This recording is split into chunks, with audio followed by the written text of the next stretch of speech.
Hi everyone. Today I wanted to do a quick video on how I make emergency snares.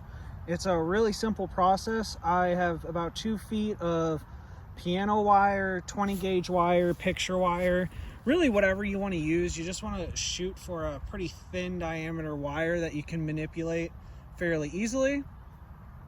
I like to use a barrel swivel. This is a 30-pound test one, I believe, somewhere around there. That's not necessary, but that's really nice to have, especially if you're making these in advance. And then I have my multi-tool, which again is a luxury. You don't absolutely need this once your wire's already cut to size, but it's just nice to have. So to start, we're going to take our back end here, run it through the swivel like that, and we'll bring this down and we'll form just an overhand loop here and run that over a few times. And once you get it here, I find the easiest way is just to pinch this down and just twist this around your main wire several times. I usually shoot for like 5 or 6 because this is definitely the part you do not want to have come undone. And then I'll just trim that excess off. If you don't have your pliers, you don't absolutely need to do that, but it's nice to have that option. So that allows us a secure point that rotates, which will prevent breaks in your wire from the animal twisting it around and breaking it.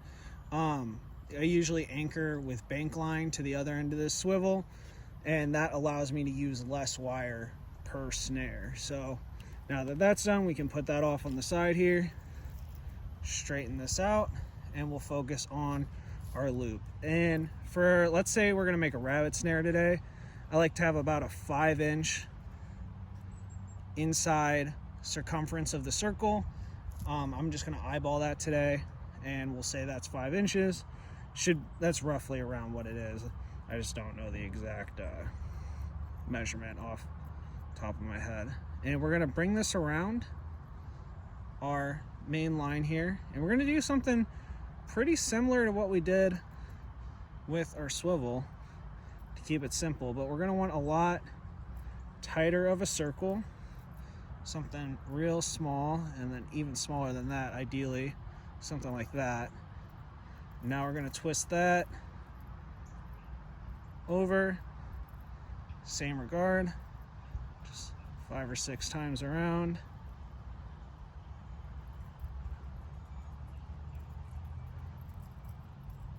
And trim off any excess, if you can even get it. Yeah, there's not even any real excess in there, so. And now what we'll do is we'll put that loop in a position that I like to call loading the snare. That makes it easy for it to fall down, because you want your snare in more of a teardrop and less of a circle, so that way it flows easily. And I'm gonna adjust this loop just a little bit there. There we go. So you want your snare to close down pretty smoothly.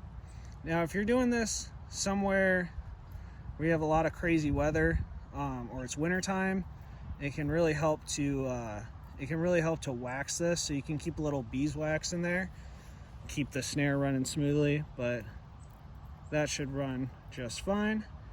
Now to keep this loop from running back up the snare, I'll put a little zigzag motion here,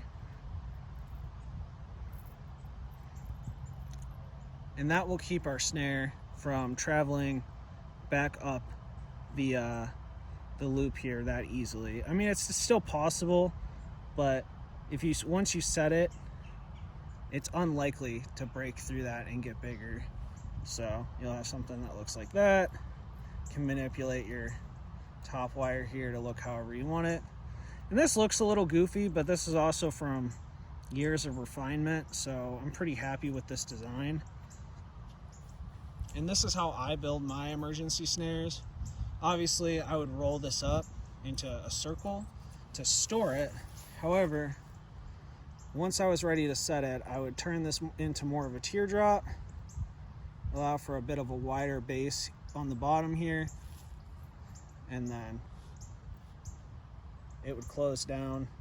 Obviously, this is in a motion where the animal would be going forward, the snare with the swivel would be anchored, and he would be snared.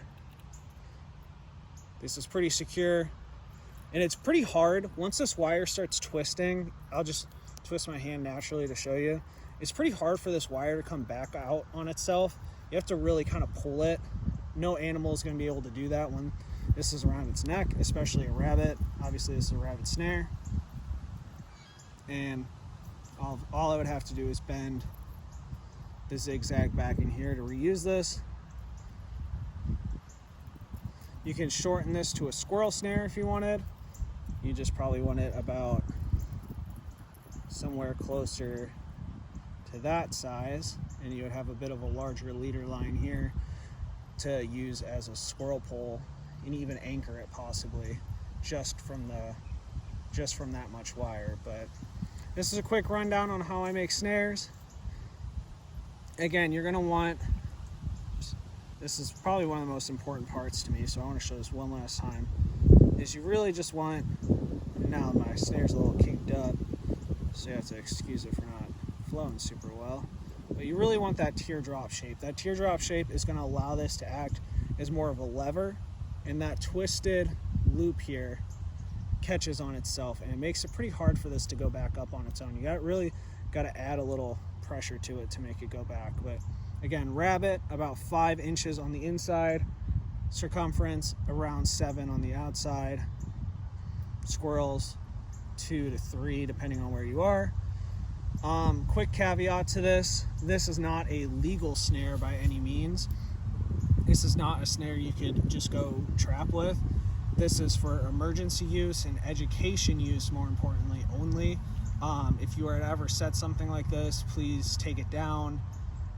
Don't leave it out, especially if you're leaving it out in the woods. Don't set up a bunch and forget where they are. It is illegal. They're not necessarily the most humane things in the world.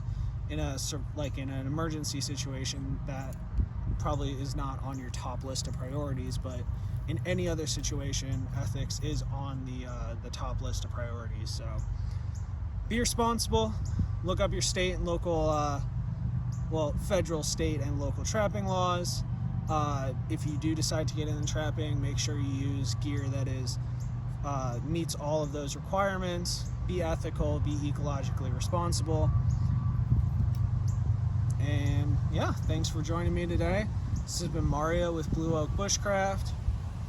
Drop a like if you enjoyed this video.